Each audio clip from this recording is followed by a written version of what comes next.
आज हम सुनील नरेन की गेंदबाजी के पीछे छिपे उस गुप्त हथियार की बात करेंगे जो स्पिन से भी ज्यादा खतरनाक है, और वो है ज्योमेट्री। जी हाँ, ये क्रिकेट में फिजिक्स और स्ट्रैटेजी का एक कमाल का मेल है। तो जरा सोचिए, क्या होता है जब एक शौकिया बल्लेबाज एक मास्टर को चैलेंज कर दे और दांव पर लगे हों $1000। ये बस एक मैच नहीं था, ये थी स्किल और हिम्मत की एक दिलचस्प लड़ाई। दांव पर थे पूरे $1000। लेकिन बात सिर्फ पैसों की नहीं थी, ये तो दुनिया के सबसे बेहतरीन गेंदबाजों में से एक के सामने खुद को साबित करने का एक सुनहरा मौका था। तो हुआ यूं कि सुनील नरेन अपनी मिस्ट्री स्पिन के लिए मशहूर एक लोकल क्लब में पहुंचे और वहां के बल्लेबाजों को एक सीधी सी चुनौती दी, एक छक्का मारो और $1000 ले जाओ। जब क्लब के सबसे अच्छे बल्लेबाजों में से एक रिचार्ड से उनका प्लान पूछा गया, तो उनका जवाब था, मैं बस सीधा मारूंगा। और यही एक लाइन एक शौकिया और एक प्रोफेशनल खिलाड़ी की सोच का फर्क बता देती है। तो इस सीधे साधे प्लान का नतीजा क्या हुआ? जाहिर है, नाकामी। एक वर्ल्ड क्लास बॉलर के सामने सिर्फ ताकत से बल्ला घुमाने का प्लान काम नहीं आया। पर सवाल ये है कि ऐसा हुआ क्यों?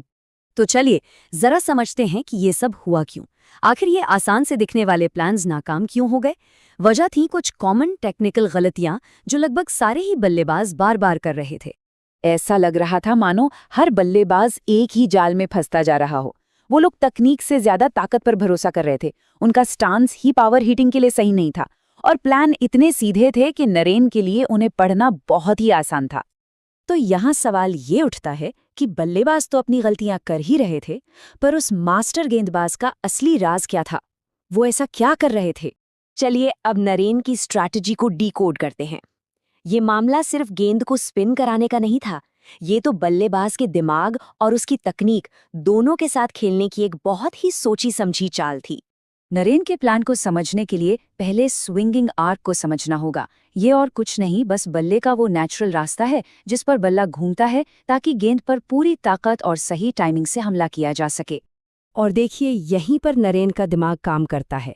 सीधी गेंद पर बल्लेबाज को अपना पूरा स्विंगिंग आर्क इस्तेमाल करने का मौका मिलता है, लेकिन नरेन जानबूझकर गेंद को वाइड फेंकते हैं। इससे बल्लेबाज को गेंद तक पहुंचने के लिए मजबूर होना पड़ता है, उसका स्विंगिंग आर्क छोटा हो जाता है, बॉडी का बैलेंस बिगड़ता है, पावर कम हो जाती है और हिट करने के लिए सिर्फ 1-2 एंगल ही बचते हैं। मतलब पूरी की पूरी ज्योमेट्री ही बदल जाती है। और ये बात हम नहीं कह रहे, ये खुद सुनील नरेन ने बताई। उन्होंने कहा, मैं नेचुरली एक एंगल बनाने के लिए जितना हो सके उतना वाइड जाने की कोशिश करता हूँ।